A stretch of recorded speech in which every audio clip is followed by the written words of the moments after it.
Lectura del documento extraído del blog de Pío XII, Vacantis Apostolicas Sedis, sobre qué dice el magisterio y el derecho canónico sobre las órdenes de Ramiro Rivas y otros.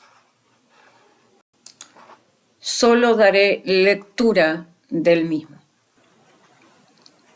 ¿Es Ramiro Rivas sacerdote católico?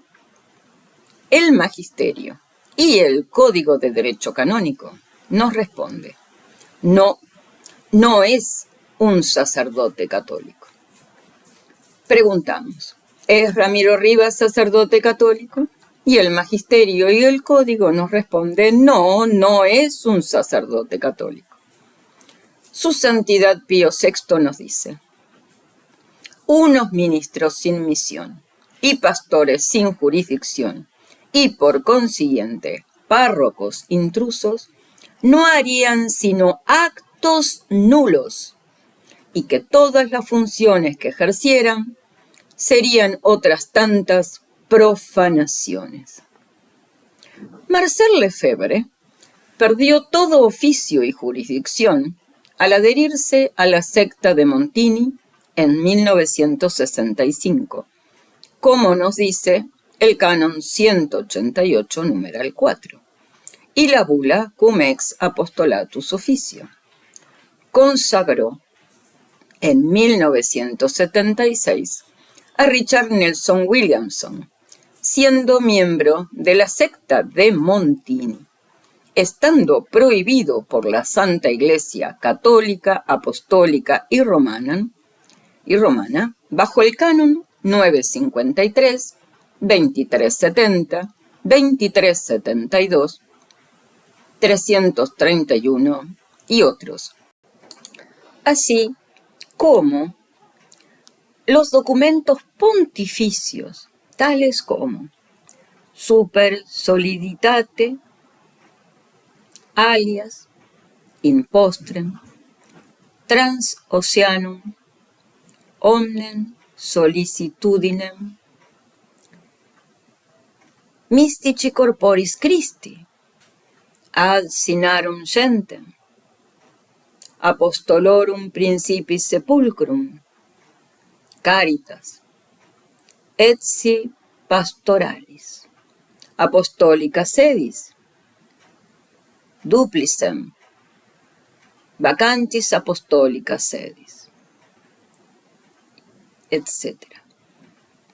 Cayendo en infamia jurídica, canon 2295, que sólo puede ser eliminada por la Santa Sede, y siendo excomulgado él y todos sus consagrados, como dice el decreto del Santo Oficio del 9 de abril de 1951, así como la encíclica Ad Apostolorum Principis del año 1958, y siendo dicha consagración nula y sin efecto, como dicen las actas apostólicas de 1946, número 3, página 65-99.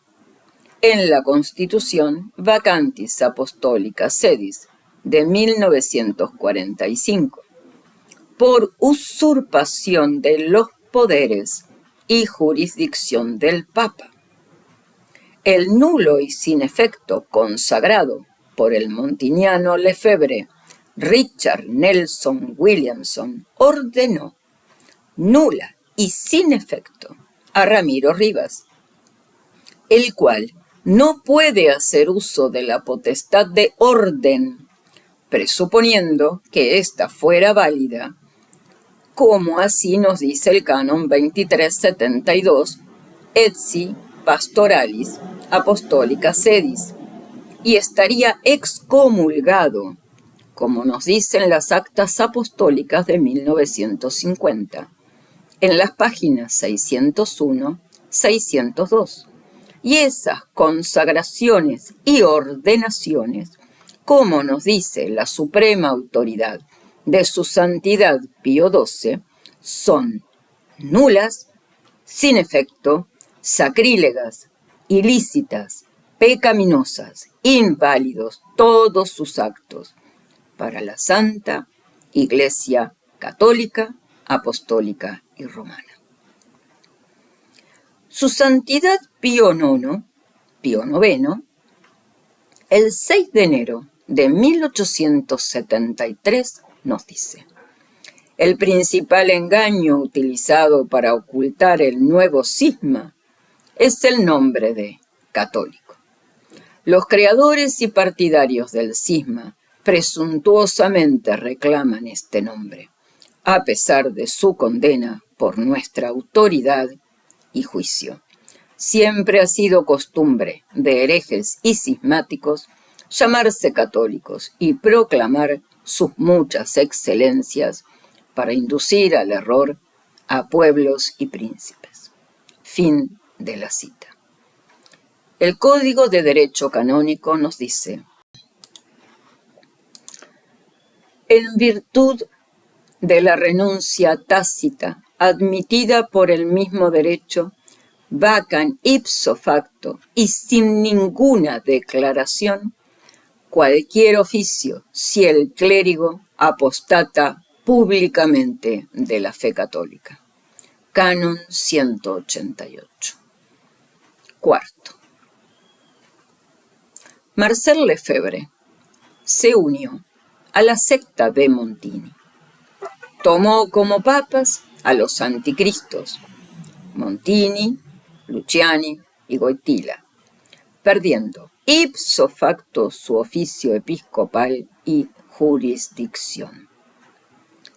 Nos dice el ex canonista Alonso Lobo: hay actos cuya realización voluntaria por la persona implica en el titular del oficio que los ejecuta el ánimo de renunciar, y que ofrecen oportunidad al mismo derecho para que acepte la renuncia. Como consecuencia de ello, y sin ulterior declaración, el oficio queda automáticamente vacante. Canon 1825-1826.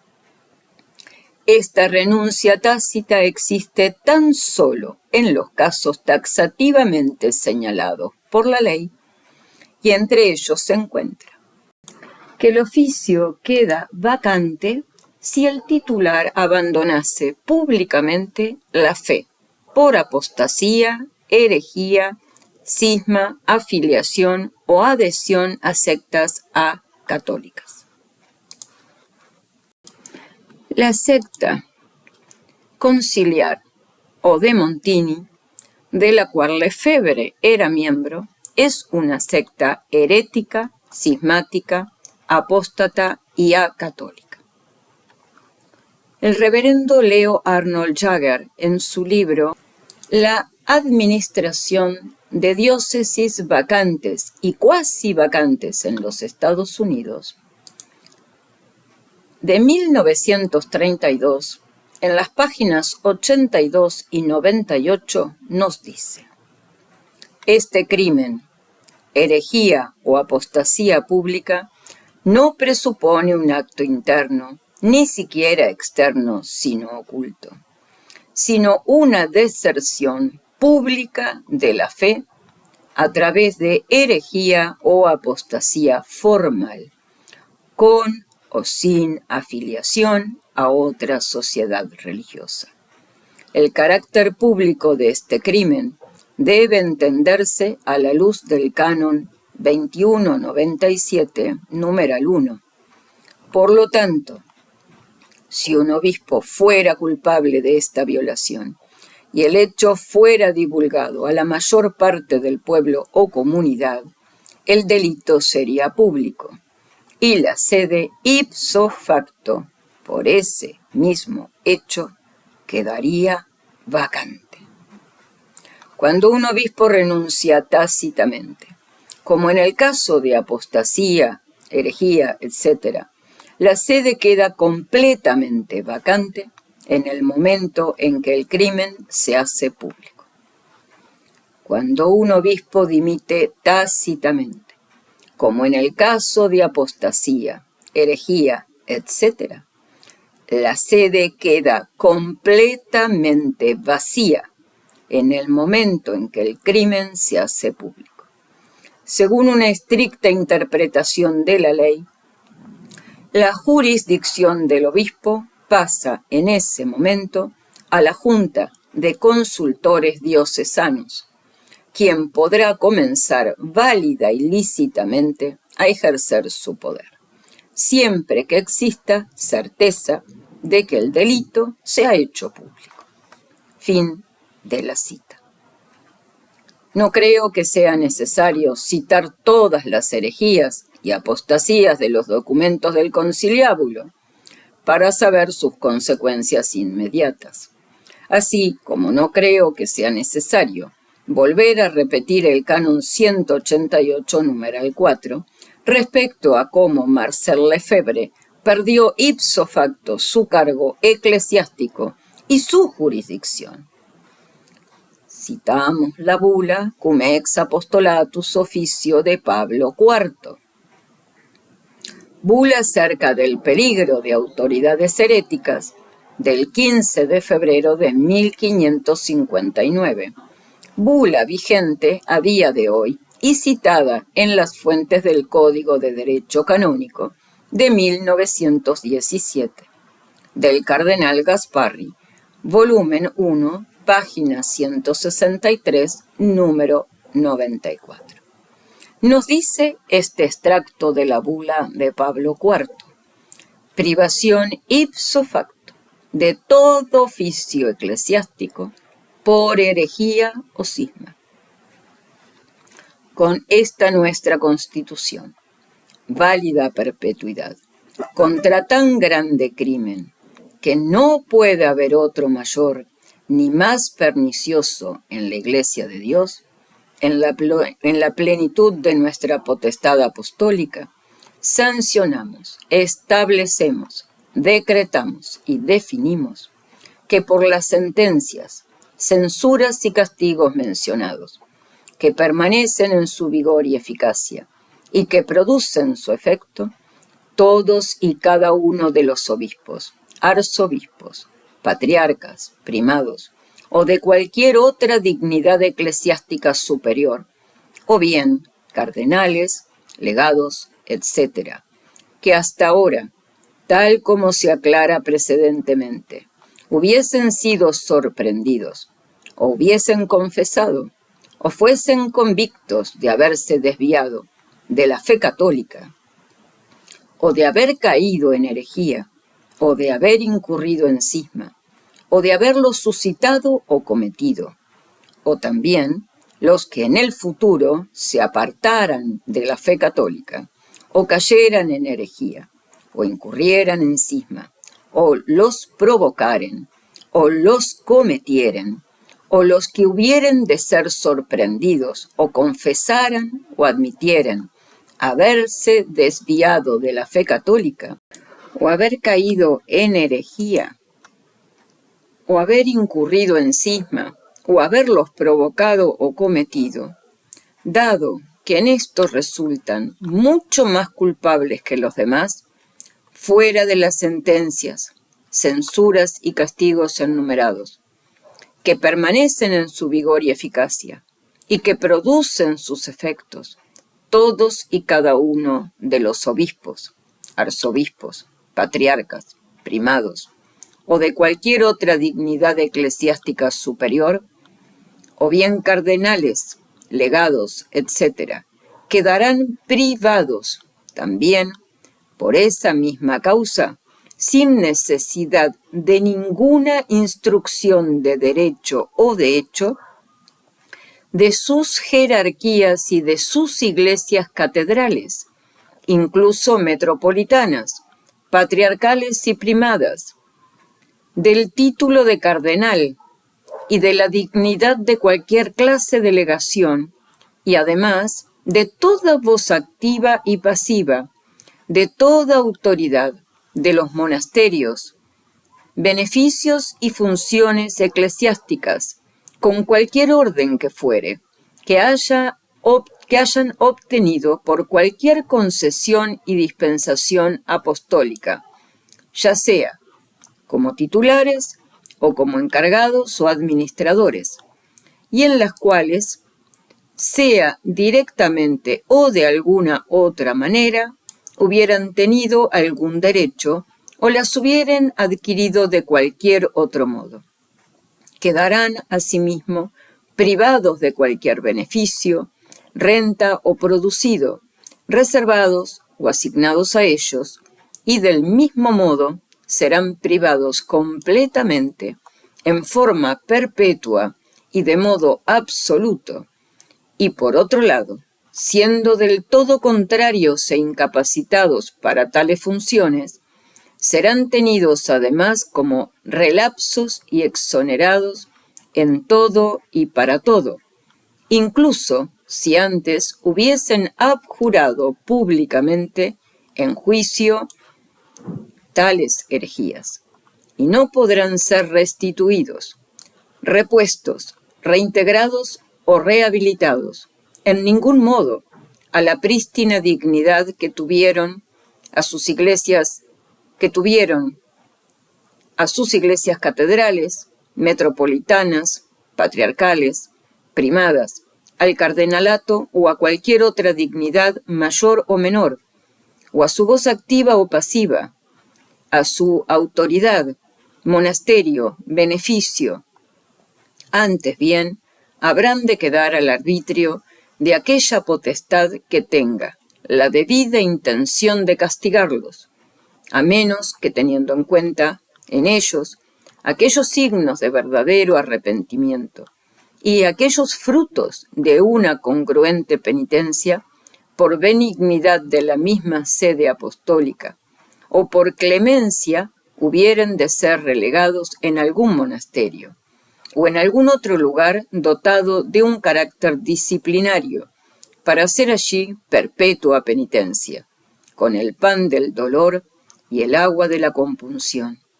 Y así serán tenidos por todos, de cualquier dignidad, grado, orden o condición que sea, e incluso arzobispo, patriarca, primado, cardenal o de cualquier autoridad temporal, etc., o de cualquier otra jerarquía, y así serán tratados y estimados, y además evitados como relapsos y exonerados, de tal modo que habrán de estar excluidos de todo consuelo humanitario.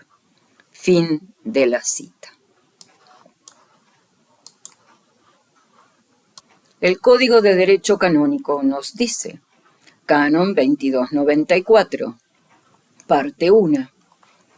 Cualquiera que sea golpeado con una infamia del derecho es irregular, de acuerdo con el Canon 984, número 5. Además, es incompetente para obtener beneficios, pensiones, cargos y dignidades eclesiásticas, para ejercer legítimos actos eclesiásticos, un derecho eclesiástico o empleo, y finalmente debe ser excluido de todo ejercicio de funciones sagradas. Parte 2. Quien es golpeado por una infamia de hecho, no solo debe ser excluido de la recepción de órdenes, de acuerdo con el Canon 987, número 7, y el de las dignidades, beneficios y oficios eclesiásticos, sino del ejercicio del santo ministerio y de los actos eclesiásticos legítimos. Canon 2295. La infamia del derecho solo cesa con una dispensa de la sede apostólica. La infamia de facto cesa cuando se recupera la estima de los fieles honestos y serios, siguiendo el prudente juicio del ordinario, que tendrá en cuenta todas las circunstancias y especialmente la larga enmienda del culpable. Citamos a Eric Francis Mackenzie en su libro El delito de herejía del año 1932. La adhesión a la secta no católica puede ser posterior a la exteriorización del error herético como consecuencia. O puede ser el mismo, el primer acto, externo, que manifieste el pecado interno de herejía. En cualquiera de los dos casos, el delincuente incurre primero en la excomunión básica infligida a la herejía simple.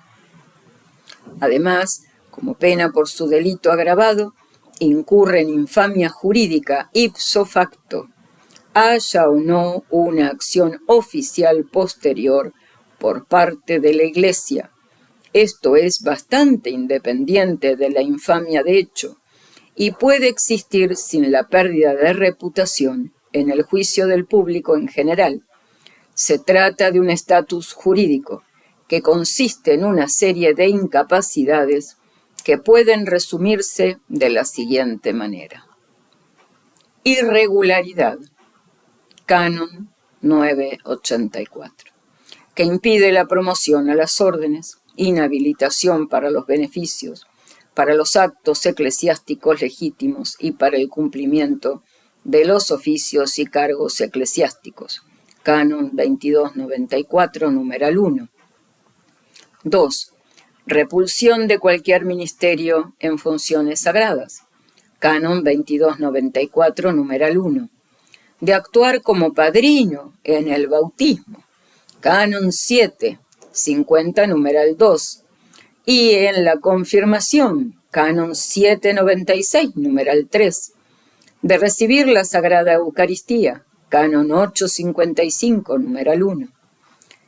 Tercero, incapacidad como testigo. Canon 1757, numeral 2. Como perito. Canon 1795, numeral 2, o como árbitro, Canon 1931.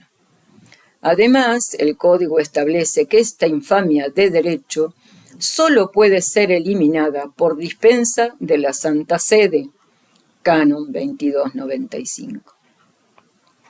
La infamia de derecho solo cesa por una dispensa de la Sede Apostólica. La infamia de hecho cesa cuando se ha recuperado la estima de los fieles honestos y serios, según el prudente juicio del ordinario, que tendrá en cuenta todas las circunstancias, y especialmente la larga enmienda del culpable. La infamia de derecho de la que aquí se habla, la sufren todos los bautizados, que se convierten en miembros de sectas no católicas. Por lo tanto, esta legislación incluye a todos los laicos y a todos los clérigos que anteriormente eran miembros de la Iglesia. Además, se aplica a todos los que fueran válidamente bautizados, pero fueron educados en creencias sectarias. En otras palabras, los protestantes, nestorianos, etc., deben ser considerados responsables de sus actos externos en violación de la ley de la Iglesia, a menos que se demuestre lo contrario. Por consiguiente, cuando se adhieren formalmente a su secta o viven públicamente de acuerdo con sus principios y sus prácticas, se presume que han incurrido en esta infamia jurídica, junto con la excomunión general por herejía, como se ha señalado anteriormente. Esta presunción cederá ante los hechos, y si se da alguna importancia a la cuestión de su estatus en el foro externo, la prueba de la ignorancia inculpable o simplemente culpable de la pena demostrará que no se incurrió en la censura y la infamia jurídica. Si un clérigo es culpable de este delito agravado, el Código establece otras dos disposiciones. La primera se refiere al texto citado anteriormente, Canon 188. Todos los cargos quedarán vacantes ipso facto por renuncia tácita, si un clérigo se ha apartado públicamente de la fe católica. Este Canon 188, numeral 4, pertenece a la sección que trata de las renuncias a los cargos eclesiásticos, y el significado de esta sección es que el acto de romper la conexión públicamente con la Iglesia es una renuncia tácita a cualquier cargo, beneficio o posición, que es aceptada por la Iglesia, sin que sea necesaria una notificación formal de aceptación por parte del obispo o de cualquier otro funcionario. En otras palabras, un clérigo que se une a una secta no católica se despoja, por este mismo acto, de cualquier posición eclesiástica que haya tenido previamente, y ya no tiene ningún derecho o poder derivado de esa posición. Fin de la cita. Como vemos, no solo Lefebvre, sino Williamson y Ramiro Rivas han incurrido en infamia de derecho, como así ha quedado expuesto por el canonista Eric Francis Mackenzie en su libro El delito de herejía, al ser miembros de la secta de Montini. Recordamos que Ramiro Rivas fue ordenado en la secta de Montini por Guerra Campos y fue vuelto a ordenar bajo condición por Williamson de la secta del lefebrismo sede vacantista. Y el que incurre en infamia de derecho ha de ser apartado del ejercicio de las funciones del sagrado ministerio. Esta infamia de derecho es perpetua y solo puede ser dispensada por el Papa, que no hay desde el 9 de octubre de 1958. Su Santidad Bonifacio VIII, en el sexto de los decretales, nos dice: Regula 1. El beneficio eclesiástico no puede obtenerse lícitamente sin la concesión canónica. El derecho canónico, el Código de Derecho Canónico, nos dice en su canon 147, parte 1. Los oficios eclesiásticos no pueden obtenerse válidamente sin provisión canónica. Con el nombre de provisión canónica se designa la colación de un oficio eclesiástico hecha por la competente autoridad eclesiástica según las normas de los sagrados cánones. Queda zanjado y castigada la obtención de los oficios eclesiásticos por usurpación fraudulenta en el canon 2393. Su logro por manejos simoníacos, cánones 1446 y 1447, y se declara de forma absoluta que nadie puede alcanzar los oficios eclesiásticos sin provisión canónica, como dice el canon 147. Santo Tomás, en la Suma Teológica, nos dice: la potestad espiritual es doble, la sacramental y la de jurisdicción. La potestad sacramental es la conferida por la consagración. Pues bien, todas las consagraciones de la Iglesia son permanentes, en tanto dure la consagración, como es evidente en las cosas inanimadas. Así, el altar consagrado no se consagra de nuevo, sino se destruye. La potestad, en cambio, de jurisdicción es la conferida por simple intimación humana. Esta potestad no se adquiere de manera inamovible y por eso no permanece ni en el cismático ni en el hereje. De aquí que no pueden ni absolver, ni excomulgar, ni conceder indulgencias o cosas por el estilo. Y si lo hacen, carecen de valor. En consecuencia, cuando se dice que estos hombres no tienen potestad espiritual, se ha de entender del segundo tipo de potestad espiritual. Y si se trata del primero, no se entiende en cuanto a la esencia de la misma, sino en cuanto a su legítimo uso. Fin de la cita. Repetimos, que no pueden ni absolver, ni excomulgar, ni conceder indulgencias o cosas por el estilo. Y si lo hacen, carecen de valor. Fin de la cita.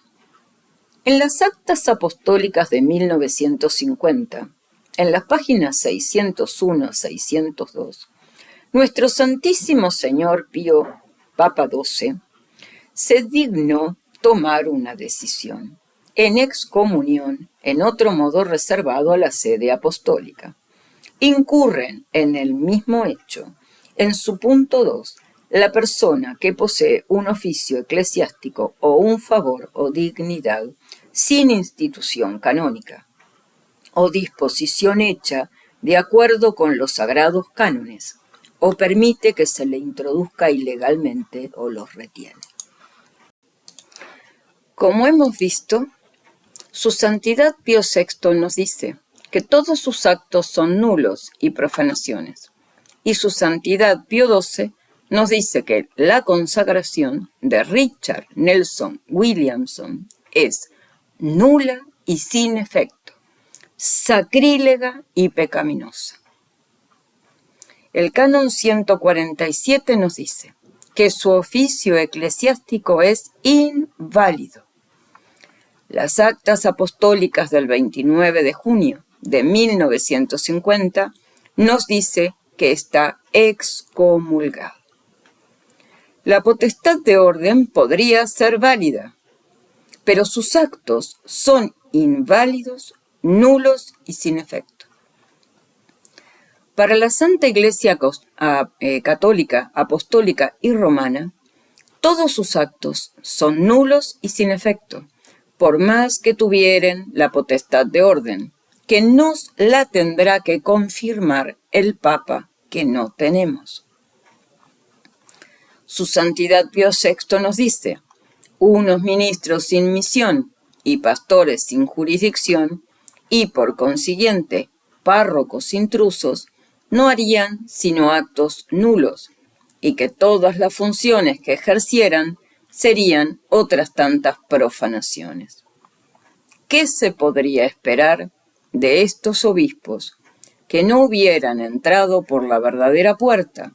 O más bien, ¿qué males no podría tener la religión de estos hombres, que envueltos ellos mismos en el lazo del error, no podrían de ninguna manera apartar al pueblo de él?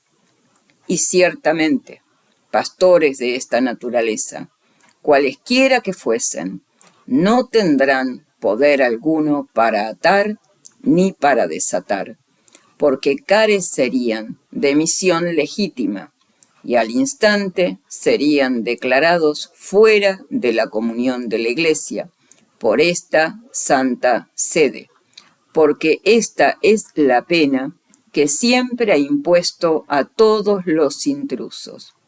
Fin de las citas de Su Santidad Pío VI en colección de las alocuciones consistoriales, página 97. ¿Qué misión canónica y jurisdicción tiene Richard Nelson Williamson? Ninguna. ¿Qué misión canónica y jurisdicción tiene Ramiro Rivas? Ninguna. Son intrusos. Canon 109. Los que admitidos en la jerarquía eclesiástica lo son constituidos en los grados de la potestad de orden por la sagrada ordenación, en el supremo pontificado, por el mismo derecho divino, cumplida la condición de la elección legítima y de su aceptación, en los demás grados de jurisdicción, por la misión canónica. Citamos a Inocencio III en el año 1215, en el cuarto concilio de Letrán, que nos dice: y este sacramento, la Eucaristía, nadie ciertamente puede realizarlo sino el sacerdote que hubiere sido debidamente ordenado según las llaves de la Iglesia que el mismo Jesucristo concedió a los apóstoles y a sus sucesores. Fin de la cita. Recordamos lo que dice el Concilio de Trento sobre el sacramento del orden, sesión 23, canon séptimo. Si alguno dijere: que los obispos no son superiores a los presbíteros, o que no tienen potestad de confirmar y ordenar, o que la que tienen es común a los presbíteros, o que las órdenes se confieren sin consentimiento o llamamiento del pueblo o potestad secular, son nulas, o que los que no han sido debidamente ordenados, ni enviados por potestad eclesiástica, ni canónica, sino que vienen de otra parte, son ministros legítimos de la predicación y sacramentos, sea excomulgado. Fin de la cita. Repetimos. Si alguno dijere que los que no han sido debidamente ordenados, ni enviados por potestad eclesiástica ni canónica, sino que vienen de otra parte, son ministros legítimos de la predicación y sacramentos, sea excomulgado. Ramiro Rivas y Richard Nelson Williamson han sido enviados por potestad eclesiástica y canónica o vienen de otra parte. El reverendo John Joseph McVeigh escribió en 1926 en su manual de la doctrina cristiana, en las páginas 123 a 126, lo siguiente. Citamos estos extractos. ¿Quiénes después del Papa son pastores legítimos de la Iglesia? Los obispos que han sido instituidos canónicamente, es decir, que han recibido del soberano pontífice una diócesis para gobernar. ¿Por qué no basta ser obispo o sacerdote para ser pastor legítimo? Porque el Papa también debe enviar a un obispo a una diócesis, y el obispo debe enviar a un sacerdote a una parroquia. En otra palabra, un pastor debe tener no solo el poder de orden, sino también el poder de jurisdicción. ¿Cómo se comunica el poder de jurisdicción? Los sacerdotes reciben su jurisdicción del obispo de la diócesis. Los obispos reciben la suya del Papa. Y el Papa tiene jurisdicción de Jesucristo. Un obispo que no obtuvo sus poderes espirituales del Papa, un pastor que no obtuvo los suyos del obispo legítimo, sería un intruso o cismático. Fin de la cita. Ramiro Rivas y Richard Nelson Williamson, ¿son pastores legítimos? No, son intrusos. Canon 953. De tal manera está reservada al romano pontífice la consagración episcopal que ningún obispo puede lícitamente consagrar a otro si previamente no le consta del mandato pontificio. La consagración episcopal está reservada al sumo pontífice, y ningún obispo puede proceder a ella sin un mandato apostólico cierto. El obispo que sin dicho mandato consagra a otro obispo, sus asistentes, obispos o sacerdotes, y el que es consagrado, incurren ipso facto en suspensión y excomunión reservada a la Santa Sede. ¿Qué papa dio mandato apostólico al efebre para consagrar lícitamente, es decir, católicamente, a Richard Nelson Williamson el 30 de junio de 1988, si no tenemos papa desde el 9 de octubre de 1958? Ninguno. Canon 2370, alias Caritas.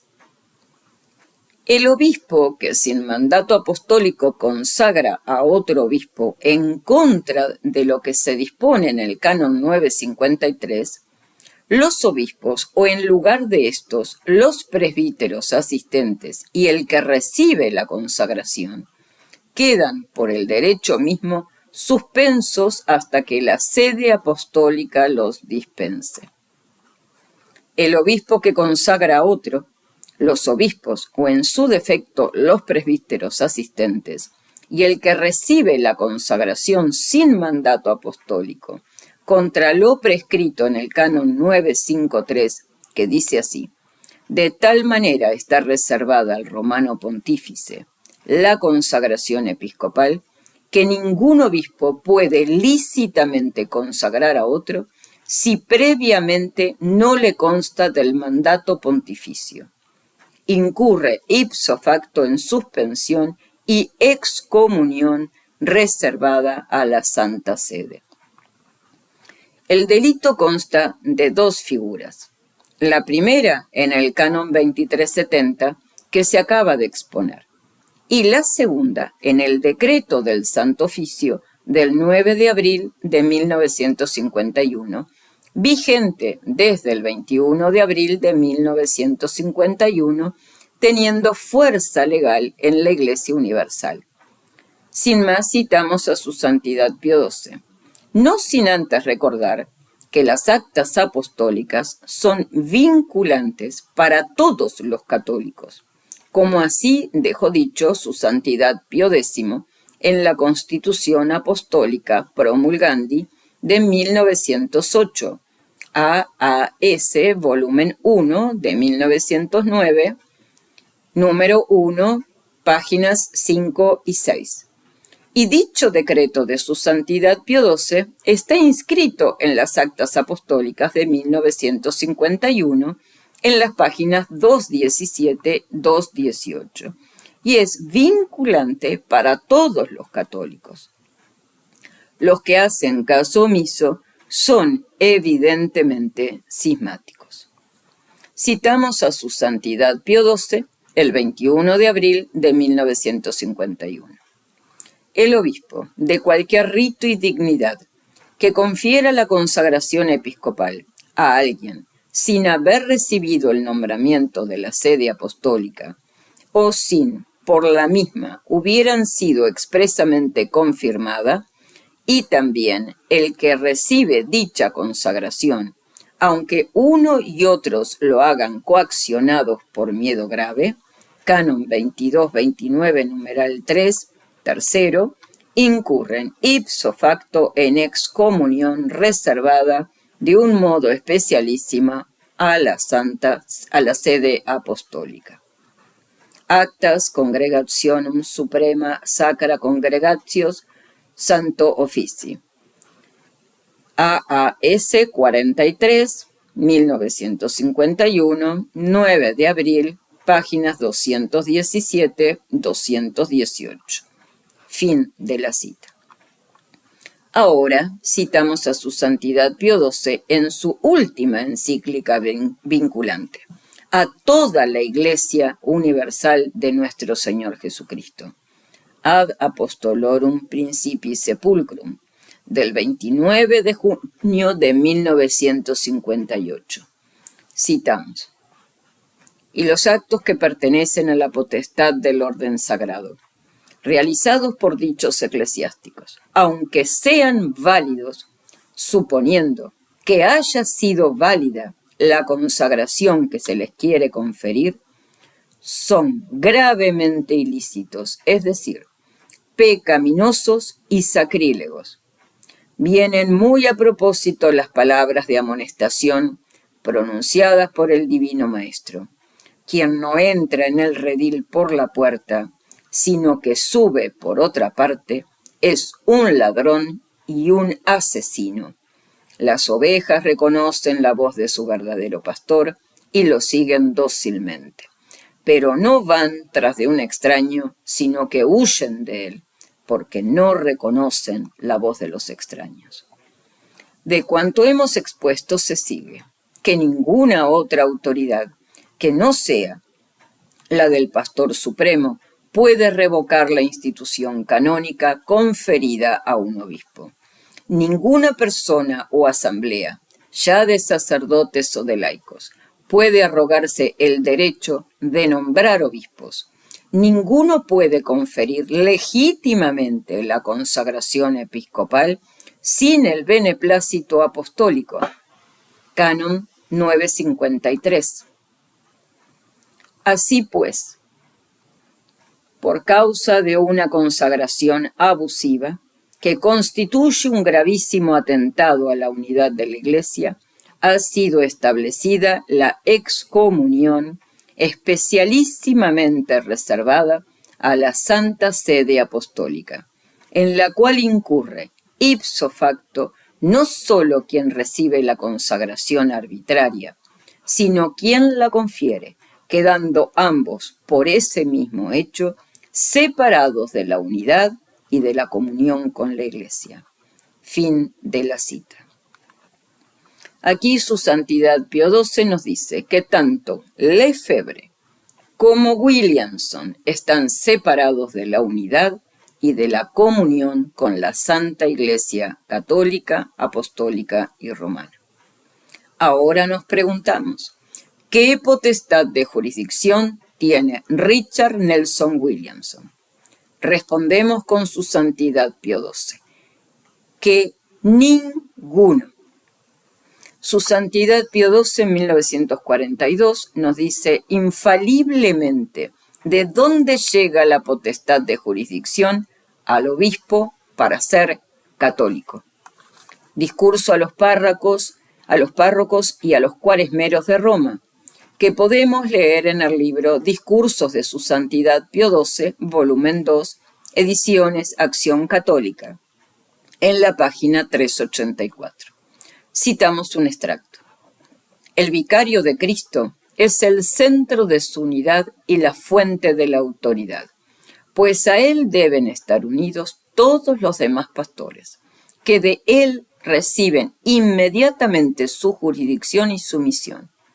A él corresponde confirmarlos en la fe como pastor primero y universal, y como pastor de los pastores, prevenir y corregir los abusos, guardar inviolable el depósito de la doctrina de Cristo y de la santidad de la moral, condenar auténticamente el error. Solo él, sucesor de Pedro, piedra fundamental de la Iglesia. Repetimos, que de él reciben inmediatamente su jurisdicción y su misión. Fin de la cita. Citamos a su Santidad Pío XII en 1943, que nos dice infaliblemente de dónde llega la potestad de jurisdicción al obispo para ser católico. Mystici Corporis Christi. Por lo cual, los obispos no solamente han de ser considerados como los principales miembros de la Iglesia Universal, como quienes están ligados por un vínculo especialísimo con la cabeza divina de todo el cuerpo, y por ello, con razón, son llamados partes principales de los miembros del Señor, sino que, por lo que a su propia diócesis se refiere, apacientan y rigen como verdaderos pastores en nombre de Cristo la grey que a cada uno ha sido confiada. Pero haciendo esto, no son completamente independientes, sino que están puestos bajo la autoridad del romano pontífice, aunque gozan de jurisdicción ordinaria que el mismo sumo pontífice directamente les ha comunicado. Fin de la cita. Citamos a su Santidad Pío XII en 1954, que nos dice infaliblemente de dónde llega la potestad de jurisdicción al obispo para ser católico. Ad sinarum gentem. Además, lo que del mismo modo ha sido establecido por disposición divina, a la potestad de orden, en virtud de la cual la jerarquía eclesiástica sea compuesta de obispo, sacerdotes y ministros, se accede recibiendo el sacramento del orden sagrado. La potestad de jurisdicción, además, que al sumo pontífice es conferida directamente por derecho divino, proviene a los obispos del mismo derecho, pero solamente mediante el sucesor de San Pedro, al cual no solamente los simples fieles, sino también todos los obispos deben estar constantemente sujetos y ligados con el homenaje de la obediencia y con el vínculo de la unidad. Fin de la cita. Citamos a su Santidad Pío XII en 1958, que nos dice infaliblemente de dónde llega la potestad de jurisdicción al obispo para ser católico. Ad apostolorum principis. Volvimos a referirnos a esta enseñanza con estas palabras. La potestad de jurisdicción que se confiere directamente por derecho divino al sumo pontífice llega a los obispos por ese mismo derecho, pero solo a través del sucesor de Pedro, al que no solo los fieles, sino también todos los obispos están obligados a estar constantemente sujetos y adherirse tanto por la reverencia de la obediencia como por el vínculo de la unidad. Fin de la cita. Resumimos. Su Santidad Pío XII Mystici Corporis Christi están puestos bajo la autoridad del romano pontífice, aunque gozan de jurisdicción ordinaria, que el mismo sumo pontífice directamente les ha comunicado. Fin de la cita. Su Santidad Pío XII en Ad Scenarum Gentes dice: la potestad de jurisdicción, además que al sumo pontífice es conferida directamente por derecho divino, proviene a los obispos del mismo derecho, pero solamente mediante el sucesor de San Pedro. Fin de la cita. Su Santidad Pío XII en Ad Apostolorum Principis. La potestad de jurisdicción que se confiere directamente por derecho divino al sumo pontífice llega a los obispos por ese mismo derecho, pero solo a través del sucesor de Pedro. Ninguno puede conferir legítimamente la consagración episcopal sin el beneplácito apostólico. Fin de la cita. Su Santidad Pío VI en Caritas Cua, página 56 del tomo 2, página 487, de la colección de los breves e instrucciones. Y dice así: declaramos también y decretamos que las consagraciones de los mismos han sido criminales y son ilícitas, ilegítimas, sacrílegas y contrarias a los santos cánones. Y respecto a que han sido electos temerariamente y sin ningún derecho, los declaramos privados de toda jurisdicción eclesiástica y espiritual para la dirección de las almas y suspensos de todas las funciones episcopales por haber sido ilícitamente consagrados. Fin de la cita. Citamos el Manual de la Religión Cristiana, Handbook of the Christian Religion, de Wilhelm Wilmers del año 1891. El poder de jurisdicción se requiere en el sacerdote para la válida administración del sacramento de la penitencia y para el legítimo ejercicio de los demás ministerios, por lo que los ordenados sin jurisdicción son insuficientes para la dispensación de los medios de salvación. Fin de la cita. Citamos a Walter de Vivier en la página 329-330 de su obra apologética cristiana, Una defensa de la fe católica, del año 1903. El poder de jurisdicción incluye al mismo tiempo la facultad de ejercer legítimamente el poder de orden y el derecho de tomar parte en el gobierno de la Iglesia. Esta facultad y este derecho se confieren por institución canónica y dependen de la voluntad del jefe supremo de la Iglesia. Ningún obispo que no haya recibido jurisdicción de la cabeza de la Iglesia puede legítimamente ordenar un sacerdote o consagrar un obispo, aunque lo haga válidamente, ni puede tomar parte, ni siquiera válidamente, en la administración y gobierno de la Iglesia. para estar en la legítima y plena línea de sucesión de los pastores de la Iglesia, es decir, en la jerarquía de jurisdicción, no basta que un obispo haya recibido la potestad de orden, también debe tener el poder de jurisdicción. En otras palabras, no es suficiente que sea consagrado obispo, también debe haber recibido con su consagración el derecho de administrar una diócesis, que en virtud de la sucesión apostólica queda así unida a una de las primitivas sedes apostólicas. Esta es una proposición evidente que puede ser probada por las palabras de todos los padres, que condenan a los cismáticos, a los obispos en posesión de sedes usurpadas. Fin de la cita.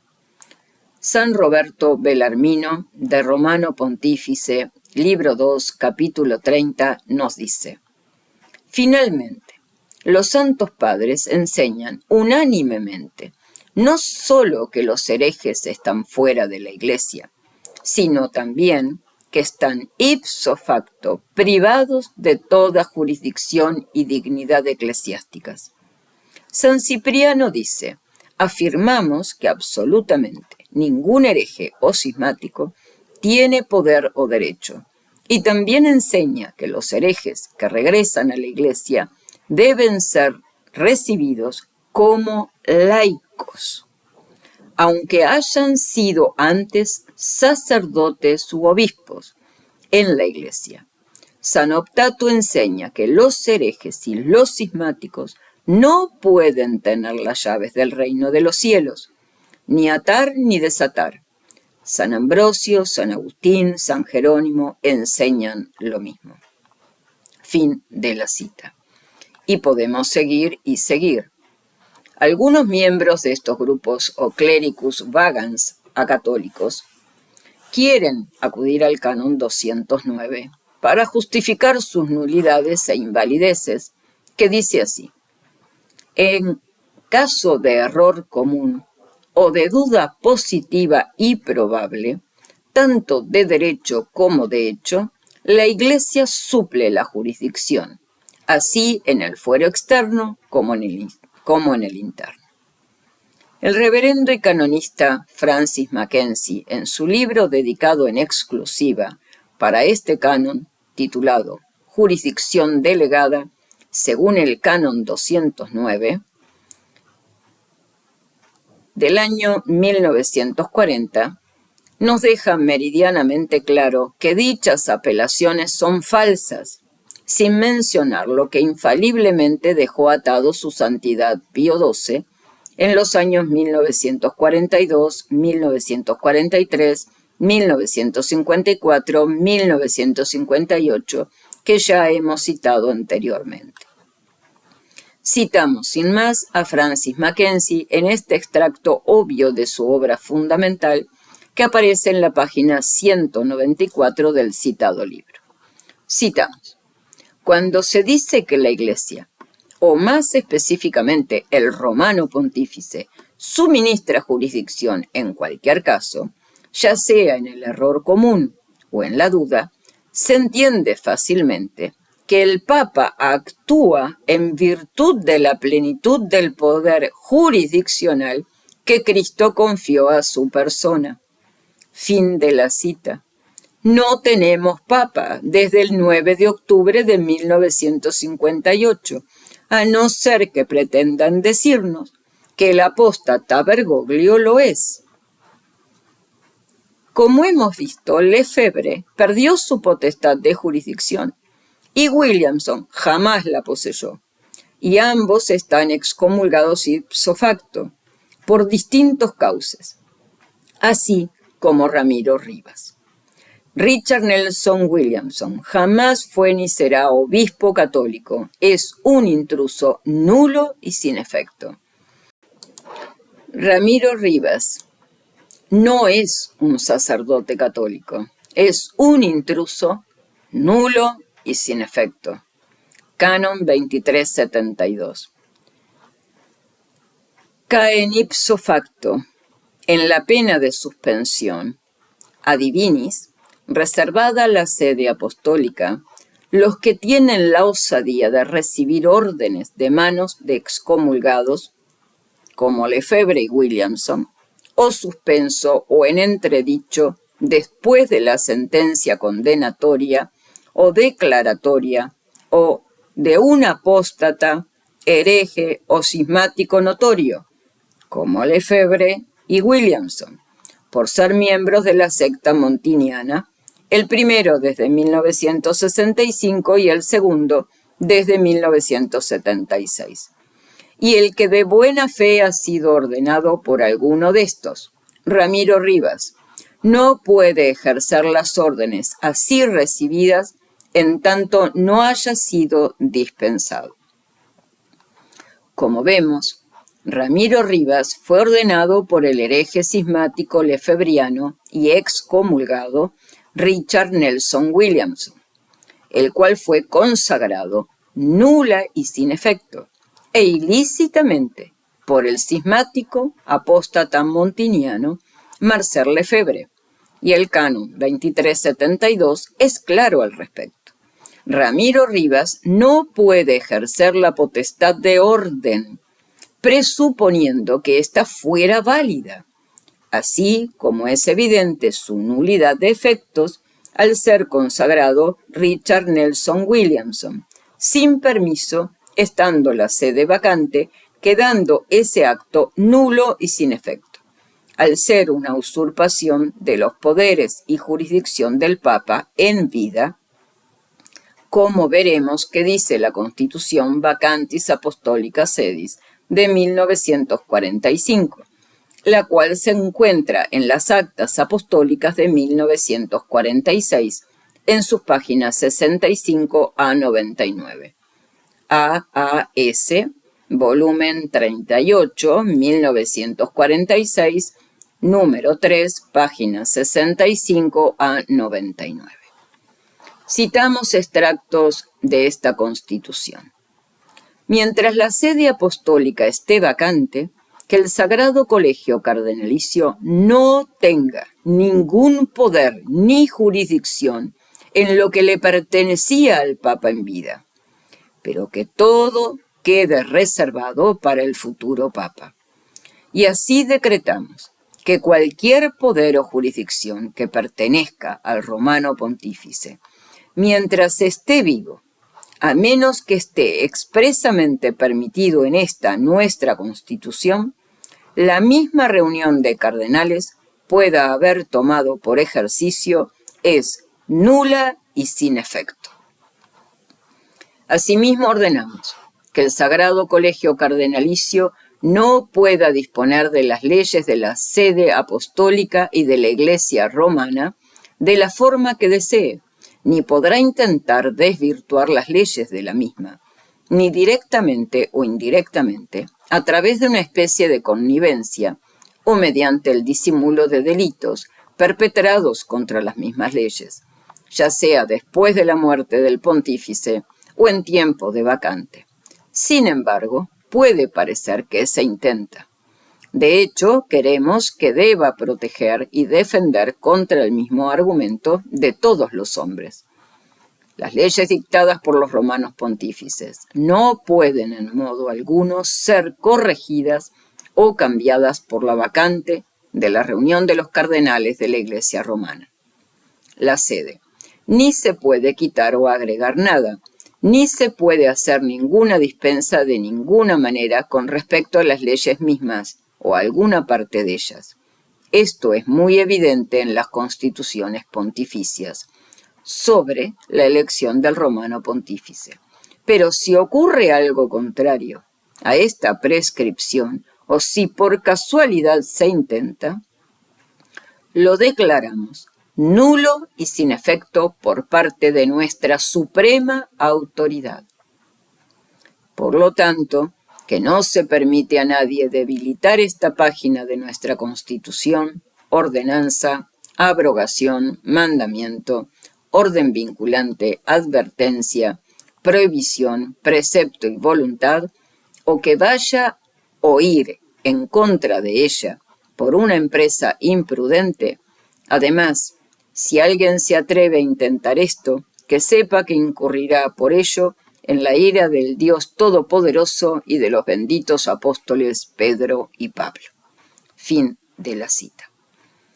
Citamos ahora a la Revista Española de Derecho Canónico de 1946, volumen 1, número 2, páginas 425 a 484. En el número 3 de este capítulo encontramos la primera modificación. En efecto, después de repetir lo de la Constitución anterior, a saber, que los cardenales carecen de toda autoridad para introducir innovaciones en las leyes promulgadas por los romanos pontífices o para interpretarlas, sobre todo en lo que añade a la elección del Papa, la nueva Constitución añade, por su cuenta, y si aconteciere que hicieran o atentaran algo contra lo aquí decretado, lo declaramos de ningún valor en virtud de nuestra suprema autoridad. Fin de la cita. En el preámbulo de Vacantis Apostolica Sedis está claro que ciertas cosas no pueden suceder durante la sede estando vacante. Nadie, ni siquiera los cardenales, pueden usurpar la jurisdicción del romano pontífice durante un interreño. No pueden hacer lo que normalmente se le permite hacer al Papa. Esto incluye erigir seminarios, crear nuevas órdenes religiosas, emitir mandatos papales para consagrar obispos, proporcionar jurisdicción, canonizar santos, cambiar la liturgia de cualquier manera, dispensar de la observancia de las leyes papales, levantar irregularidades como la infamia de ley o levantar cualquier excomunión, prohibición, condenación, suspensión, anatema reservado especialmente al romano pontífice, etc. Tampoco pueden de ninguna manera violar o dispensar de la observancia de cualquier ley papal, cambiar o corregir tales leyes o agregar a tales leyes. En verdad, si algo adverso a este mandato ocurriera, o se intentara por casualidad, lo declaramos por nuestra suprema autoridad nulo y sin valor. Como vemos, Ramiro Rivas no ha sido ordenado por ninguno de los cauces católicos. Carece de misión y jurisdicción. Es un intruso, no es un sacerdote católico. Definimos ahora a los intrusos de los que nos advierten en las Sagradas Escrituras. En la Enciclopedia Católica de 1907. Intrusión. Latín intrudere. Es el acto por el cual se toma posesión ilegal de un beneficio eclesiástico. Implica, por lo tanto, ignorar la institución canónica, que es la recepción del beneficio de manos de aquel que tiene el derecho de otorgarlo por derecho canónico. La necesidad de una institución canónica adecuada se basa principalmente en ciertos pasajes del Nuevo Testamento, Juan 10:1, Hebreos 5:4, en los que se postula una misión legítima de la autoridad debidamente constituida en la Iglesia.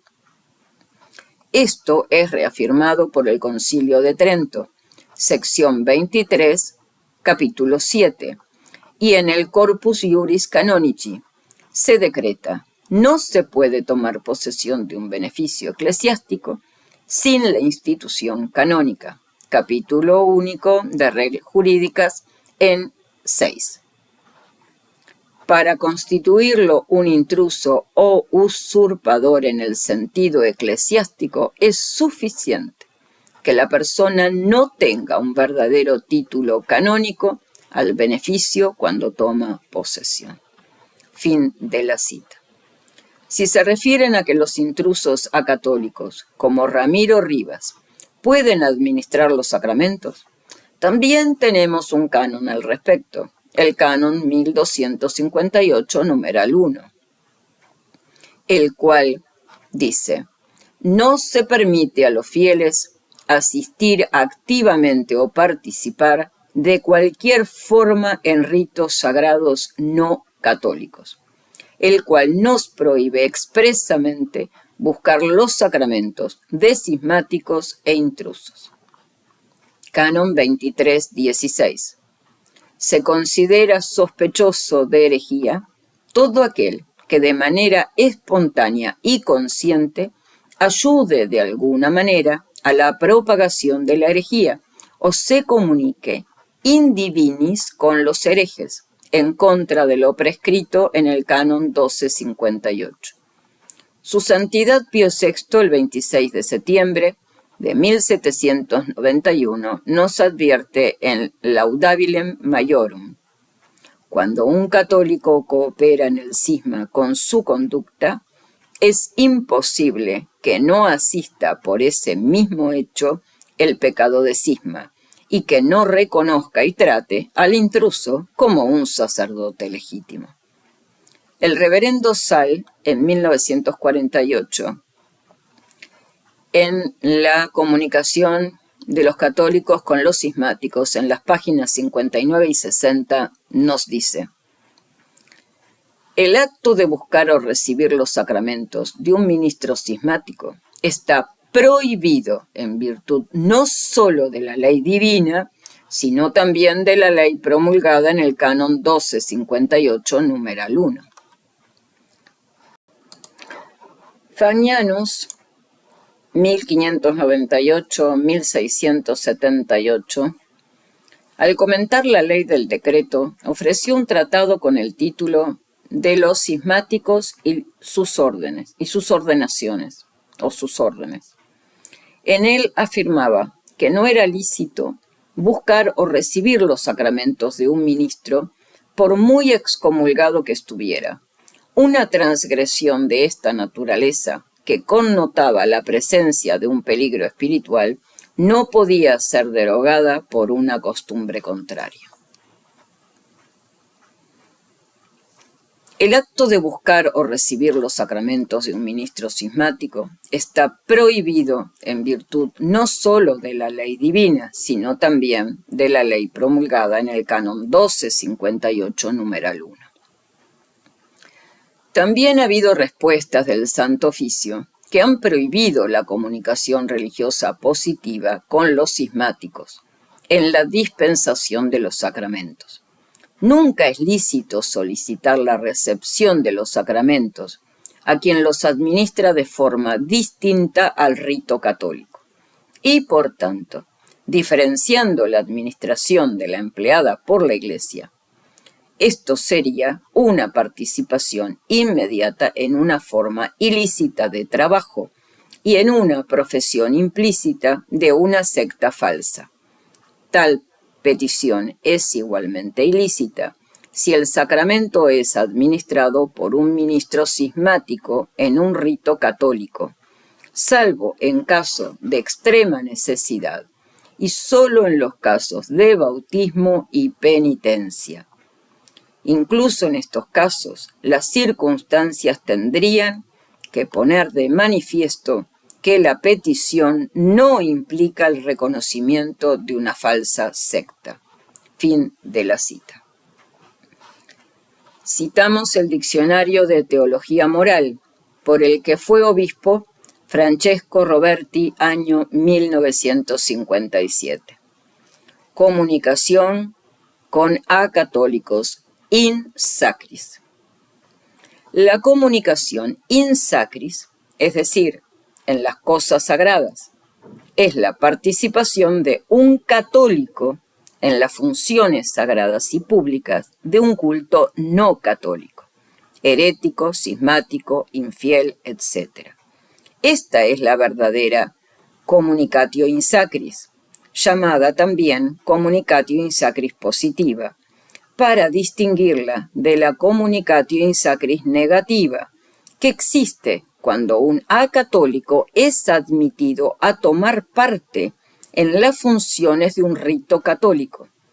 Limitándonos a la primera, esta puede ser formal cuando un católico participa en un culto acatólico con la intención de honrar a Dios con aquel culto, o material cuando un católico asiste a las funciones de un culto acatólico por razón de oficio o convivencia social, sin intención de participar realmente en aquel culto. O activa cuando al tomar parte en el culto se realiza algún acto que tenga relación con él, y pasiva cuando se toma parte sin poner ningún acto que diga relación a la ceremonia religiosa. Comunicatio in sacris, activa y formal. La comunicación activa y formal está prohibida siempre, y el canon 1258 la prohíben expresamente bajo todas sus formas, porque sería la profesión de un culto falso y la negación de la fe católica, aparte del escándalo. Así, fuera del peligro de muerte, está prohibido recibir los sacramentos de un ministro acatólico y tomar parte activa en sus ceremonias de culto. Quien toma parte activa y formal en un culto acatólico es sospechoso de herejía. Canon 2318. Fin de la cita. Citamos a Wilhelm Wilmers en su manual de la religión cristiana del año 1891, en su página 371. Todos los que apoyan a un sacerdote, obispo o administrador diocesano que no ha recibido legítimamente su misión del Papa, y todos los que mantienen relaciones con él en asuntos espirituales, son como aquel a quien apoyan, tratados por la Iglesia como cismáticos, porque con tal acción se separan de la unidad de la Iglesia. Fin de la cita. Para finalizar, recordemos estas citas de su Santidad Pío VI. Unos ministros sin misión y pastores sin jurisdicción, y por consiguiente, párrocos intrusos, no harían sino actos nulos, y que todas las funciones que ejercieran serían otras tantas profanaciones. Declaramos y decretamos que estas consagraciones fueron pecaminosas y son ilícitas, ilegales, sacrílegas y en desacuerdo con las regulaciones de los cánones sagrados, dado que fueron elegidos imprudentemente e injustamente, carecen de toda jurisdicción eclesiástica y espiritual para guiar a las almas, y han sido suspendidos de todo ejercicio del cargo episcopal. Prohibimos severamente a los mal elegidos e ilícitamente consagrados asumir la jurisdicción episcopal, ya que nunca la han recibido. Tampoco deben nombrar para la cura de almas y la administración de los sacramentos bajo ningún pretexto de necesidad. Bajo ningún pretexto de necesidad. Bajo ningún pretexto de necesidad.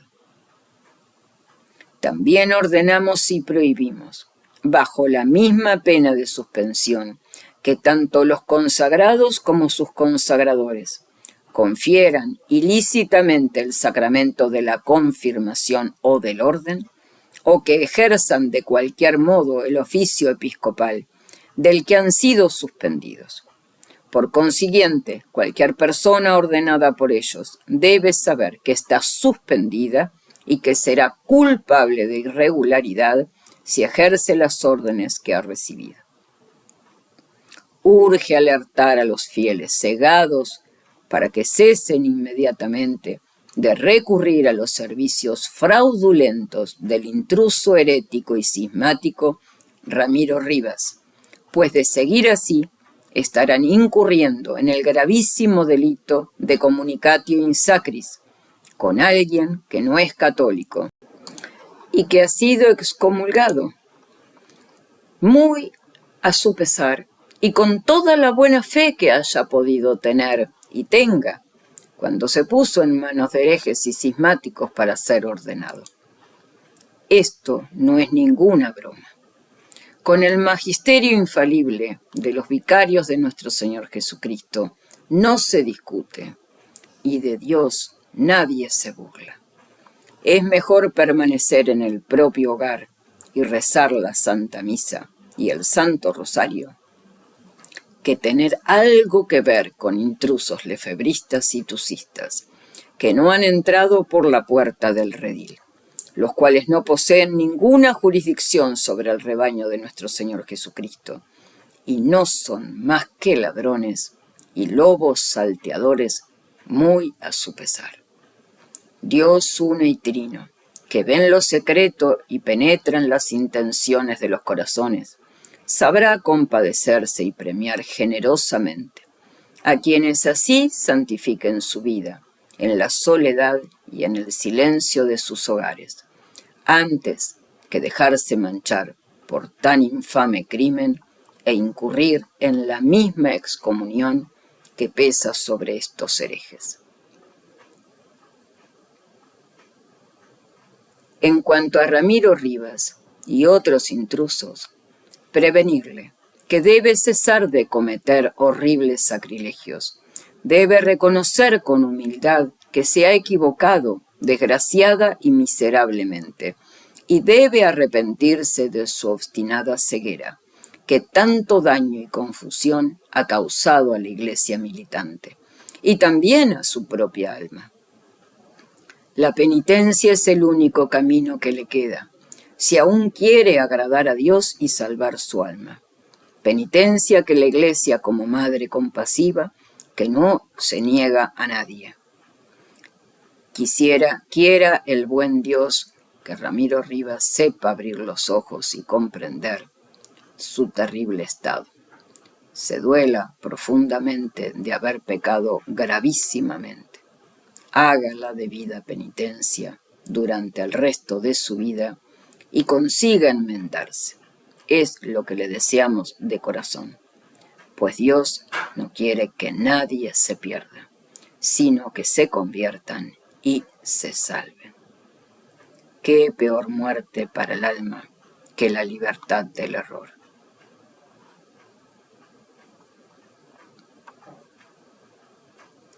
Y a continuación citamos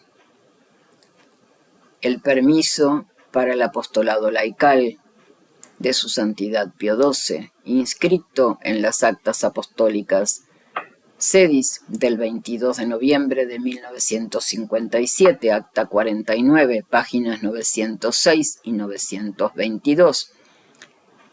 Se dejarán el link y todo el texto que acabamos de leer en la descripción de este vídeo, además de que este texto ya está publicado en el blog del hermano del canal Interregnum y de otros hermanos. Y dice así: ahora muestre usted el permiso de su Santidad Pío XII, que desdiga la Constitución ex cátedra para sede vacante y el permiso de dar poder alguno a los ladrones que no han entrado por la puerta del redil y a los lobos sobre el rebaño de nuestro Señor Jesucristo. Muestre la misión canónica y el permiso de su Santidad Pío XII para la consagración del obispón inválido, laico, disfrazado que le ordenó. No decimos que ustedes hayan perdido la potestad de orden. Decimos que jamás la recibieron. Link al audio. El Papa Inocencio I, el 19 de marzo del 416, reconoció solamente a los obispos el derecho de confirmar, en virtud de la costumbre eclesiástica y de los pasajes citados de los Hechos de los Apóstoles. Esta decretal es el primer documento pontificio que prohíbe a los sacerdotes el ministerio de la confirmación. Se atribuye al Papa San Silvestre el haber reservado a los obispos el privilegio de consagrar el crisma y consignar con él a los bautizados. En la sesión séptima del Concilio de Trento se nos dice que solamente el obispo es el ministro ordinario de la confirmación. Y en la 23 del mismo concilio se anatematiza a los que afirman que el poder que tiene el obispo de confirmar es común con los presbíteros, declarando además que éstos no tienen potestad alguna para administrar ese sacramento. San Pío X en su carta apostólica Ex Quo, citada en el canon 782 por el cardenal Pietro Gasparri, en la cual nos dice: igualmente inadmisible es la idea de que la confirmación administrada por cualquier sacerdote puede tenerse por válida. Leo de nuevo. San Pío X en su carta apostólica Ex Quo, citada en el canon 782 por el cardenal Pietro Gasparri, en la cual nos dice: igualmente inadmisible es la idea de que la confirmación administrada por cualquier sacerdote puede tenerse por válida, ya que el sacerdote posee el poder de confirmar en virtud de su ordenación, pero solo lo hará válidamente por permiso del Papa, y solo les está permitido a los obispos por decisión del mismo. Y si un presbítero sin permiso del Papa confirma este sacramento, será inválido. Sin embargo, el Papa puede levantar esa prohibición a grupos de sacerdotes o a todos, o prohibirle, como está prohibida a los latinos, canon 782, excepto lo decretado en las Actas Apostólicas Sedis 38 de 1946, página 359 y siguientes. Y las Actas Apostólicas Sedis 40 de 1948, página 40, de la nueva disciplina impuesta por su santidad Pío XII, o prohibirla y permitirla al mismo grupo, como hizo San Gregorio Magno con los presbíteros sardos, que se la prohibió para seguir la norma romana, y al poco decidió que era mejor mantenerla. San Gregorio distingue la disciplina de la Iglesia romana, que prohibía confirmar a los presbíteros de la costumbre vigente en la Iglesia calaritana, que concedía a los mismos dicha facultad.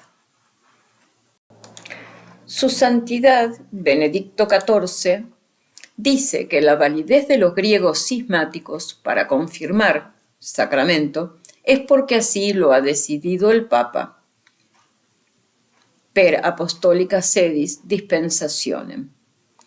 Lo mismo podría ocurrir con el sacramento del orden, prohibido al presbítero. Es decir, el presbítero no puede ordenar, a no ser que el Papa lo permita, canon 951. Como, por ejemplo, Bonifacio IX en la bula Sacra Religionis del 1-2-1400. Dessinger, HU 1145. Concedió al abad de Santa Osita, en Inglaterra, la posibilidad de ordenar diáconos y presbíteros, órdenes mayores, renovada luego por Martín V en la bula Gerentes ad vos del 6 del 11 de 1427. Dessinger, HU 1920. Inocencio VIII, bula Exposit Tue Devotionis del 9 de abril de 1489, Dessinger, HU 1435. Concedió al general de los cistercenses la capacidad de ordenar subdiáconos y diáconos. Sepan disculpar mi mala pronunciación del latín y de los nombres en general. Su Santidad Inocencio IV, en su Apparatus a las Decretales de Gregorio IX, publicado hacia 1245, dice que el Papa puede no solamente privar al obispo del poder de ordenar, y al sacerdote de consagrar válidamente, sino también privar a cualquier persona del poder de bautizar. O como dice el canon 16 del Concilio de Nicea, pero si alguien se atreve a sustraer a uno que pertenece a otra y ordenarlo en su iglesia sin el consentimiento del propio obispo de la otra, entre cuyo clero estaba inscrito antes de partir, la ordenación debe ser nula. Y como su santidad, León XIII, deja claro en Apostólica Cure, ya que obtener órdenes nuliter significa lo mismo que por acto nulo y sin efecto, esto es inválido, como la misma palabra y el habla común requieren, esto es especialmente claro cuando la palabra es usada de la misma manera acerca de las órdenes, como también acerca de los beneficios eclesiásticos. Esto dice la Constitución Apostólica Vacantis Sedis de Su Santidad el Papa Pío XII, 1945, Acta Apostólica Sedis, 1946, 38 a 65, usando el mismo lenguaje que la bula infalible de Su Santidad León XIII en Apostólica Cure. Las leyes dadas por los romanos pontífices no pueden ser corregidas o cambiadas por la reunión de los cardenales de la Iglesia romana, la sede, estando vacante, ni se puede quitar o añadir nada, ni se puede hacer dispensación alguna sobre las leyes mismas o alguna parte de ellas. Esto es muy evidente en las constituciones pontificias sobre la elección del romano pontífice. Pero si se produce o se intenta por casualidad algo contrario a este precepto, lo declaramos por nuestra suprema autoridad nulo.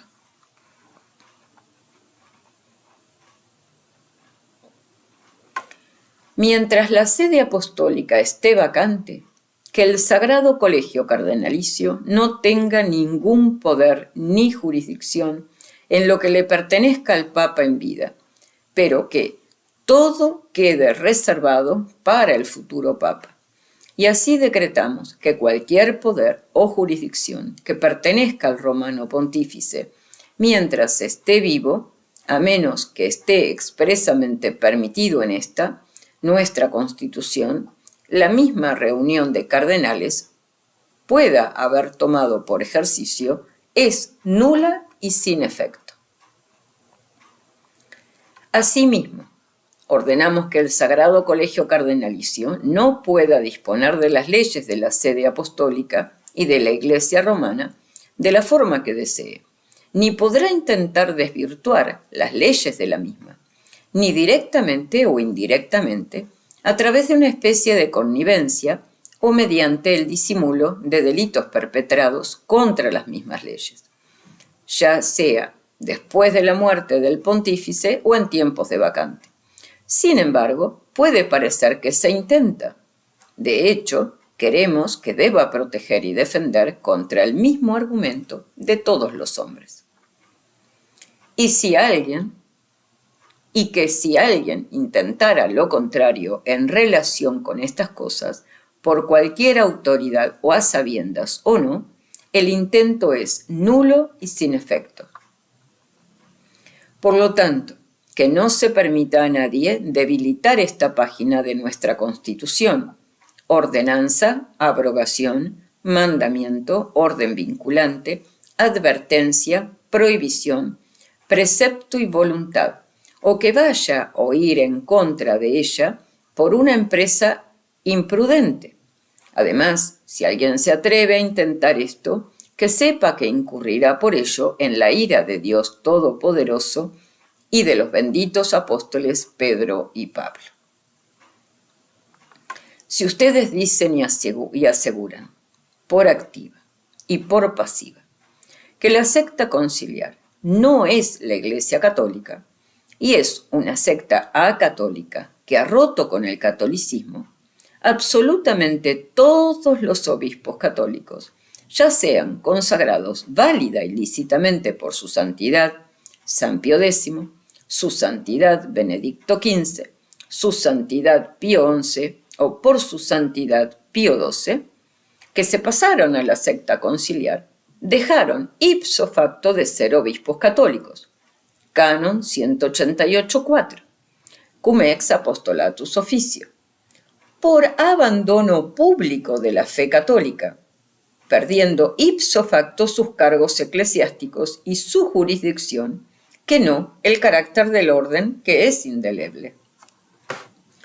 Por otro lado, si dicen y aseguran, por activa y por pasiva, que su santidad Pío XII es el último papa verdadero,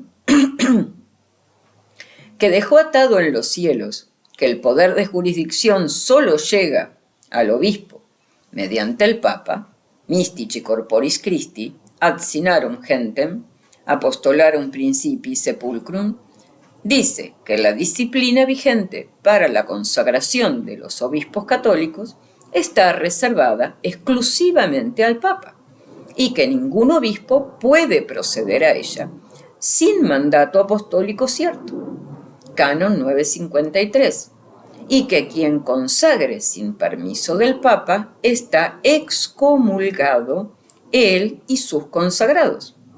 Acta Apostólica Sedis 43 de 1951, del 9 de abril, en las páginas 217-218, y suspendidos ipso facto, Canon 2370, y dice que en los períodos de interregno, Constitución Apostólica Vacantis Apostólica Sedis, Acta Apostólica Sedis 38, de 1946, numeral 3, páginas 65 a 99, bajo su suprema autoridad, que es la de nuestro Señor Jesucristo, todo poder y jurisdicción del Papa en vida no puede ser usado ni ejercido, de lo contrario será nulo y sin efecto. Esto es, inválido, como dijo su santidad León XIII en su bula infalible Apostólica Cure del 13 de septiembre de 1896. Y la disciplina vigente sobre las consagraciones episcopales recae y está reservada exclusivamente al Papa en vida. Canon 953. Y en los interregnos está prohibido, no bajo ilicitud, sino bajo nulidad, esto es, invalidez. Y como dijo su santidad Inocencio IV, en su Apparatus Super Quinque, Libros Decretali, donde dice que el Papa, mediante una constitución, puede prohibir que un obispo crisme, ordene, incluso que bautice válidamente, y si dice que los sacramentos conferidos por tales personas no son válidos, efectivamente no serán válidos. Sic.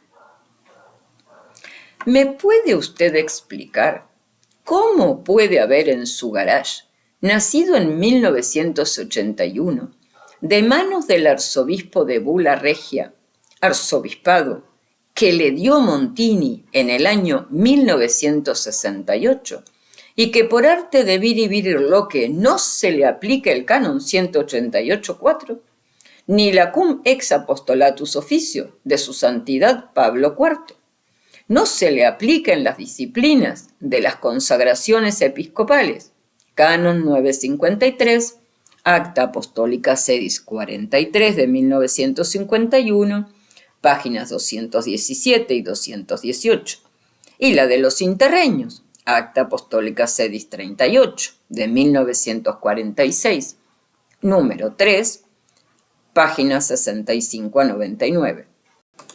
Por no citar más ilegalidades, que ya han sido cientos de veces citadas, y se obvia lo que dijo su santidad León XIII en su bula infalible Apostólica Cure, ya que obtener órdenes nulliter significa lo mismo que por acto nulo y sin efecto, esto es, inválido, como la misma palabra y el A la común requieren. Y lo mismo decimos de Lefebvre. ¿Me puede decir cómo es posible que en su garage haya obispos válidos, con jurisdicción y católicos? Que sepamos, los sacerdotes no pueden consagrar obispos. Y si está prohibido, supone nullitatis, usurpar los poderes y jurisdicción del Papa en los interreños desde 1945, y la disciplina vigente de las consagraciones episcopales están reservadas exclusivamente al Papa, el líder de su garage jamás pudo ser consagrado obispo, supone nullitates, y mucho menos como católico. Es un presbítero que perdió su oficio en 1965 y en 1981 creyó que un arzobispo montiniano, ultramodernista, que anteriormente había consagrado 5 obispones, al cisma veterocatólico y a 5 paisanos del Palmar de Troya, que perdió su oficio en 1965, como el arzobispo titular Roncaliano de Sinada, de Frigia, le hizo obispo católico 23 años después de la muerte de su santidad Pío XII y 16 años después de la gran apostasía. Y dicen que 64 años después de su muerte, de la muerte de su santidad Pío XII, y 41 años después de la infamia de su garage, que dice que los laicos disfrazados con mitra pueden consagrar obispos católicos y ordenar sacerdotes católicos. Ustedes siguen con el cuento quimérico de que son válidos, lícitos y tienen jurisdicción para absolver los pecados.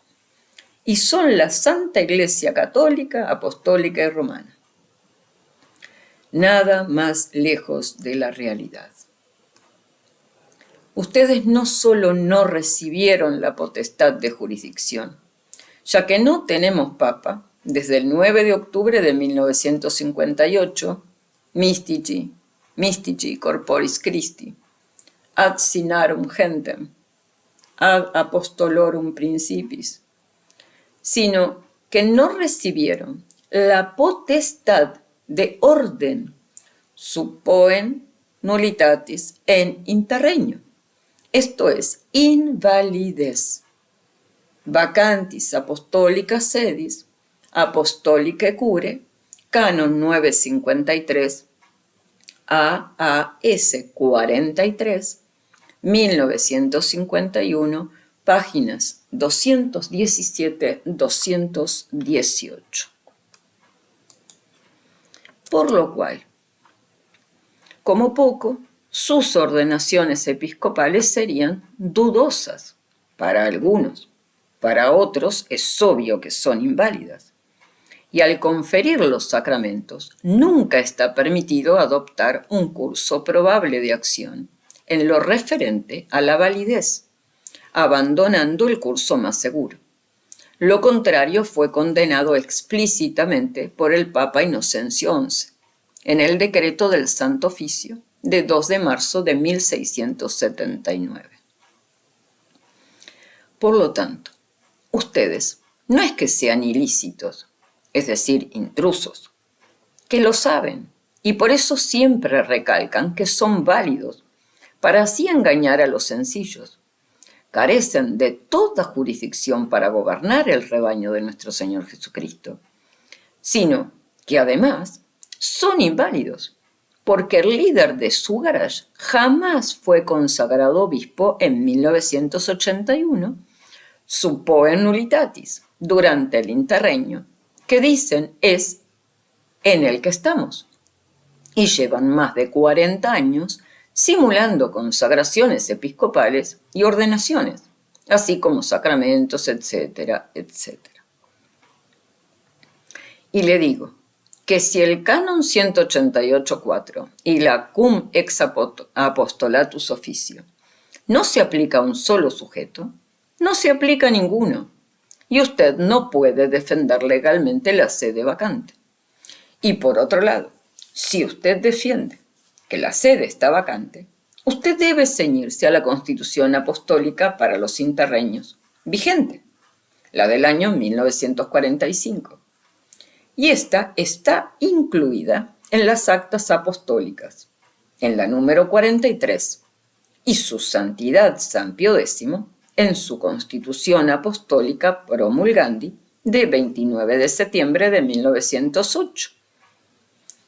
Dejó dicho que toda promulgación de las leyes eclesiásticas generales se realiza exclusivamente mediante la inserción de la ley en la publicación oficial de la Santa Sede, la Acta Apostólica Sedis, y que dichas leyes entran en vigencia y son vinculantes para todos los miembros de la Santa Iglesia Católica, Apostólica y Romana, cosa que usted y su garage no hacen, lo que lleva a preguntarnos si ustedes son miembros, que es evidente que no, ya que se han sacado de la manga una nueva disciplina para funcionar, así como un nuevo magisterio, como si pudieran, pero no pueden, excepto en el engaño.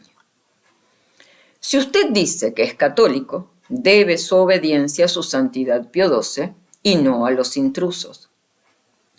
Cuando un católico coopera en el cisma con su conducta, es imposible que no asienta por ese mismo hecho el pecado de cisma y que no reconozca y trate al intruso como un sacerdote legítimo. 26 de septiembre de 1791. Su Santidad Pío VI. Porque si ustedes se pueden saltar todo lo que quieran, se lo puede saltar cualquiera, como ocurre en estos tiempos de la anomia. Evidentemente, también saltan fuera del arca de salvación.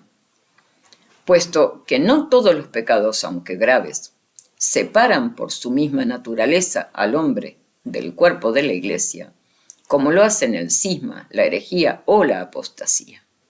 Mystici Corporis Christi, del 29 de junio de 1943, Su Santidad Pío XII. Y para finalizar les recordamos a Su Santidad Benedicto XIV en el año 1757. Consideramos superfluo demostrar con muchas palabras cuán grave y horrendo crimen comete cualquiera que, no investido del orden sacerdotal, se atreva a celebrar el sacrificio de la misa, ya que las razones por las cuales se considera justamente un crimen tan sacrílego que debe ser detestado y castigado con una rigurosa aplicación de sanciones. Efectivamente, los sacramentos no serán válidos. Anómico inválido cree saber más que aquel que ocupa el lugar de Dios en la tierra. Esto dice Su Santidad Pío XII en la Constitución Apostólica ex cátedra Vacantis Apostolica Sedis. Ipsum suprema nostra autoritate nullum et irritum declaratus, refiriéndose a la usurpación de los poderes y jurisdicción del Papa en vida en sede vacante, y el cambiar las leyes, poderes de derecho divino y privativo del primado, que es el poder de consagrar, elegir y confirmar obispos. Citamos el canon 953. La consagración episcopal está reservada al romano pontífice, de modo que ningún obispo puede consagrar a nadie como obispo, a menos que primero esté de acuerdo con el mandato pontificio. Veamos qué dice Su Santidad León XIII en su bula infalible Apostólica Cure, ya que obtener órdenes nulitar significa lo mismo que por acto nulo y sin efecto, esto es inválido, como la misma palabra y el habla común requieren. Veamos qué dice Su Santidad Inocencio IV. Dicen que el Papa puede hacer esto por el privilegio que le fue dado. Todo lo que atares en la tierra, etc., lo cual hace que tenga este poder por divina institución y mandato, por lo cual debe ser obedecido en todas las cosas espirituales y en las que conciernen al alma, a no ser que sean contrarias a la fe o especialmente prohibidas para él. Y ciertamente, parece bien decir lo que dicen del Papa, que el sumo pontífice puede establecer en la teoría y en los hechos que si los sacramentos conferidos por tales personas no son válidos, efectivamente no serán válidos. También admitimos que puede impedir que los obispos crismen y los sacerdotes bauticen. Pero en este caso, la prohibición no se aplica sin que haya una constitución que establezca cuándo la colación del sacramento es válida, incluso si se hace contra el mandato del obispo. ¿Y dónde se encuentra usted? No en la ilicitud, sino en la invalidez, por ser ordenado por un laico, y el menor de los casos, por un sacerdote cismático dudoso, que jamás recibió el orden episcopal sub poen nullitatis. Si el Papa ha dicho que nadie se mueve, no se mueve nadie, y el que lo hace sale fuera de la foto. Esto es, la Santa Iglesia Católica, Apostólica y Romana. Llevamos, desde el 9 de octubre de 1958, sin Papa y regidos por la Constitución que dejó para la sede vacante para el tiempo del Anticristo. Volvemos a preguntar, Ramiro Rivas, ¿y dónde se encuentra usted? Fin del documento. Este documento quedará en la descripción del vídeo en PDF para su acceso y también voy a dejar el link para que tengan acceso a toda la documentación magisterial que existe sobre los análisis realizados en base a la doctrina de la Santa Iglesia con relación a este tema y a otros que hacen al mismo tema. Fin del documento. Hasta aquí.